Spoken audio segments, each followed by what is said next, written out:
ladies, oh ladies, God sent me here today not to tickle your ears, but to wake up your spirit. Because somewhere along the way, in the noise of the world, in the pressure of expectations, in the hurt of past seasons, some of us, yes, even the strong ones, have slipped in being a kind of woman that God never intended us to be. We've learned how to smile while we're suffering. We've mastered the art of pretending when we should be confronting, and we've accepted struggle as our normal when peace is our portion. But I came to tell you, stop being this kind of woman. There are signs, yes, signs that you've drifted, signs that you're sleeping through your purpose, signs that you've silenced your roar just to keep the peace. But today, somebody say today, God is calling you to wake-up, because there's more in you than what you've settled for. This ain't about judgment. This is about resurrection. This is about shaking the dust off your dreams, breaking the patterns that keep you bound, and rising into the woman God saw when he formed you in the womb. So buckle up, baby girl, because this word, it's not just to inspire you, it's to confront you, shift you, and if you'll let it, transform you. The woman who settles for less because she's afraid to start over is not weak. She's just tired of starting from scratch, tired of rebuilding what others so easily destroy, tired of investing in people who don't have the capacity to carry her heart. She stays in places she's outgrown, holds on to relationships that no longer serve her, and accepts treatment that falls far below what she deserves. Not because she doesn't know her worth, but because fear whispers louder than faith. Fear tells her she won't find better. Fear reminds her of her past failures. Fear convinces her that loneliness is worse than mistreatment. So she clings to what's familiar, even when it hurts, because the pain she knows feels safer than the unknown she fears. She tells herself it's stability when deep down she knows it's stagnation. She silences her intuition, overrides her discernment, and spiritualizes her disobedience by saying, God is still working on it, when in truth, God already told her to let it go, but letting go means stepping into uncertainty. Letting go means trusting again. Letting go means believing that endings can also be beginnings. And that's terrifying. She'd rather survive in a cage than risk the open skies, because freedom feels too expensive when your heart is still bleeding. But every day she stays in that place of compromise, she loses pieces of herself, her voice, her power, her joy. The sparkle in her eyes dims, the laughter fades, and yet she keeps functioning, she keeps showing up, she keeps making it look good. What she doesn't realize is that settling is silent sabotage. It's a slow erosion of purpose. It's choosing comfort over calling, and God is not in the business of blessing counterfeit peace. He's a God of bold moves, new beginnings, and holy disruptions. He's waiting for her to remember who she is. Before the heartbreak, before the disappointment, before she lowered her standards to accommodate broken people, the moment she decides to rise, to walk away, to believe again, that's when her healing begins. Not when it's easy, not when it's perfect, but when it's honest, because she can't step into her next while still holding hands with what's breaking her in the now. The woman who performs strength but privately suffers in silence, has mastered the art of appearing unbothered. She knows how to smile through storms, how to host the world, while her soul is quietly hemorrhaging behind closed doors. She's the one everyone leans on, the rock, the fixer, the dependable one who never seems to need help.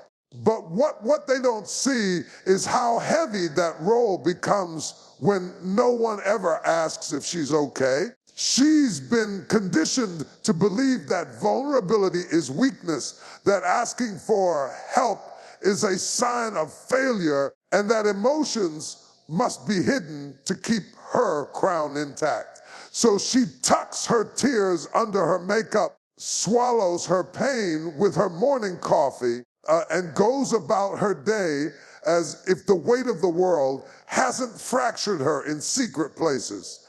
She prays quietly but deeply. She cries in the shower where no one can hear. She's the first to show up for others and the last to be checked on. And over time, that imbalance starts to wear her down, not just physically, but spiritually and emotionally. Her strength becomes her mask, and her mask becomes her prison. People applaud her resilience, but no one sees her exhaustion.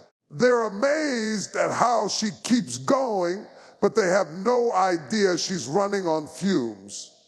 She doesn't rest, she retreats. She doesn't break down, she breaks silently. She doesn't scream, she shuts down. And this silent suffering is dangerous because it convinces her that her pain doesn't matter, that being strong means being invisible, and that if she falls apart, the whole world will crumble with her. But God never intended for her to carry it all alone. He never asked her to bleed behind her smile or to carry burdens she was meant to cast. The lie of performance-based strength robs her of real connection, real healing, real peace. There's power in honesty. There's freedom in saying, I'm not okay. But she spent so long being strong that she's afraid to be seen as soft. Yet true strength isn't in the hiding, it's in the healing. It's in the courage to be vulnerable, to say no, to stop pouring from an empty cup. The ones who look the strongest are often the ones who most need support. And until she gives herself permission to be fully human, she'll keep living half alive, functioning but not flourishing. It's not just about surviving, it's about breaking the silence so her soul can finally exhale. The woman who dims her light to make others comfortable has learned how to shrink in the presence of people who feel threatened by her brilliance. She has been told directly or indirectly that she is too much, too loud, too confident, too ambitious, too gifted. So over time, she begins to apologize for the very things that make her unique. She downplays her intelligence so she won't intimidate, tones down her beauty so she won't be misunderstood, and hides her dreams so she won't outgrow the people around her. She learns how to suppress the fire in her soul just to avoid friction. And slowly, her light doesn't go out.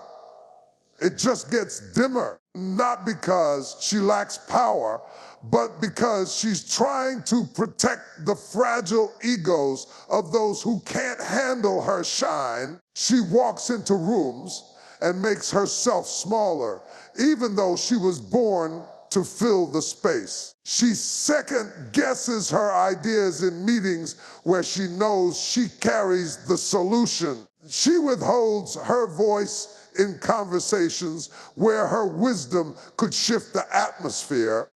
She's learned to be cautious with her confidence because too many people have confused her boldness for arrogance. But in the process of making others comfortable, she has made herself miserable. God didn't design her to fit in. He designed her to stand out. And every time she dims her light, she dishonors the one who lit it in the first place. She's not too much. She's just surrounded by people who are not enough to match her energy, her purpose, her divine assignment. The danger of dimming her light is that it doesn't just affect her, it affects everyone connected to her purpose. There are people who need her to shine so they can find their way. There are rooms waiting for her influence, problems waiting for her solutions, destinies waiting for her obedience. Playing small is not humility. It's fear dressed up in politeness. She tells herself she's being considerate, but really she's compromising. And eventually that compromise creates resentment, because no matter how much she tries to hide, the light in her refuses to die. It will flicker in her prayers. It will burn in her dreams. It will haunt her in quiet moments when she knows deep down that she was made for more. There comes a time when she must stop apologizing for being powerful, stop adjusting to make others feel secure, and stop trading authenticity for acceptance. She must remember that God placed something rare in her, something radiant, and the right people won't ask her to dim. They'll help her shine brighter. When she owns her light, she gives other women permission to do the same.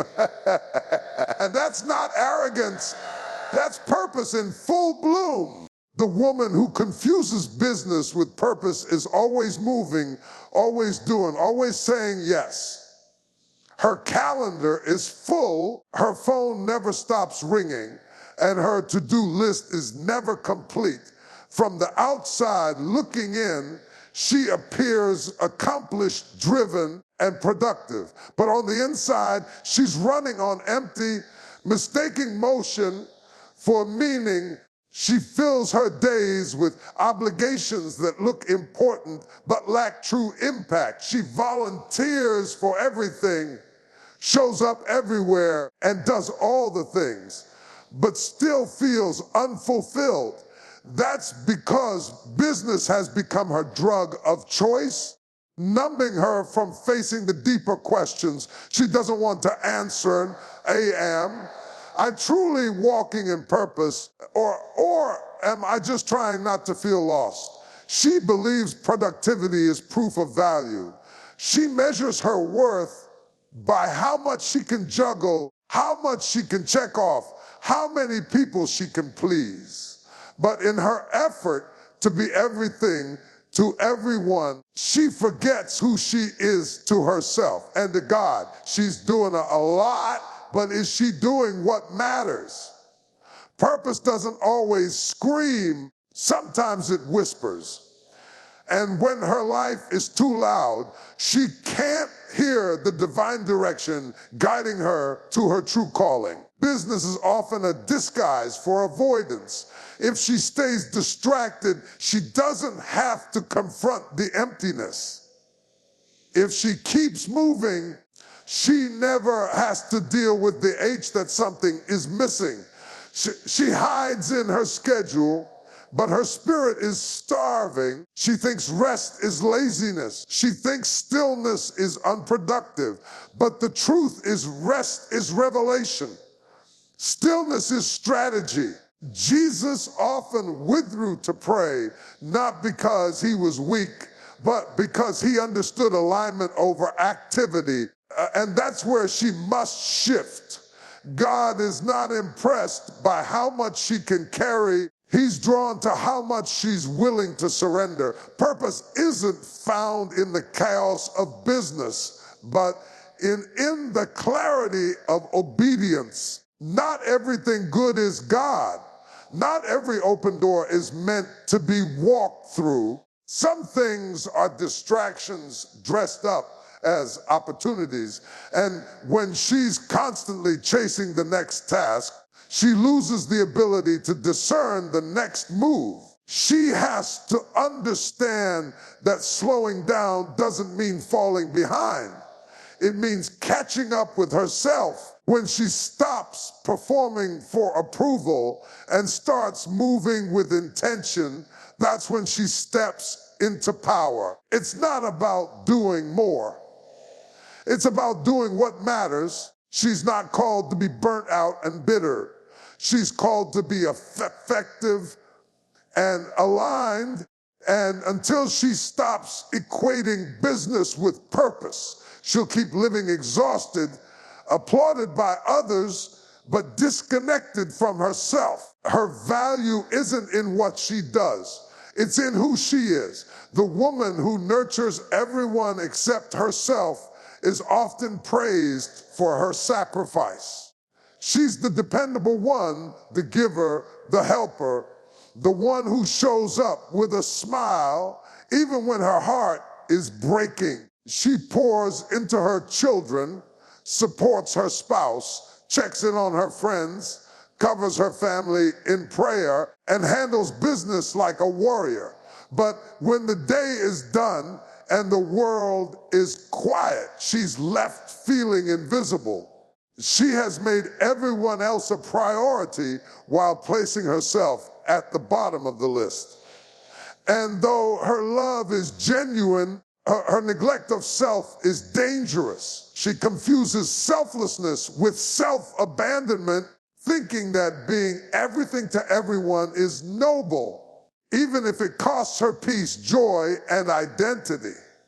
She tells herself, they need me, and yes, they do, but not at the expense of her health, her sanity, or her spirit. She's been conditioned to believe that a good woman sacrifices constantly, but no one taught her that a healed woman also sets boundaries. Her cup has been empty for so long that she doesn't even remember what it feels like to be full. She's running on fumes, overextending herself in the name of love, and wondering why she feels resentful, even when she's doing the right thing. The truth is, love given from depletion turns bitter over time. Service without self-care becomes slavery to expectations. And God did not call her to serve from a broken place. He called her to live from a whole one. She's forgotten how to ask herself what she needs. What does rest look like for her? What brings her joy? What feeds her soul? She has gotten so used to caring for others that her own desires feel selfish. But that's a lie. Self-care is not selfish, it's stewardship. When she's well, her home is well. When she's whole, her presence heals. When she's rested, she shows up better for the people she loves. It's not either or, it's both. She doesn't have to abandon herself to be a blessing. In fact, her true power is activated when she chooses to pour from overflow, not obligation. It takes courage to pause. It takes wisdom to say no. It takes faith to believe that the world won't fall apart if she stops to breathe. But that breath might save her. That moment of stillness might reconnect her to the woman she used to be before life pulled her in every direction. She's not weak for needing a break. She's human. And if she doesn't take care of herself, she'll eventually have nothing left to give. Her healing begins when she realizes she matters too. Her peace is worth protecting, her dreams are worth pursuing, and her soul is worth nurturing just as much as the lives she touches every day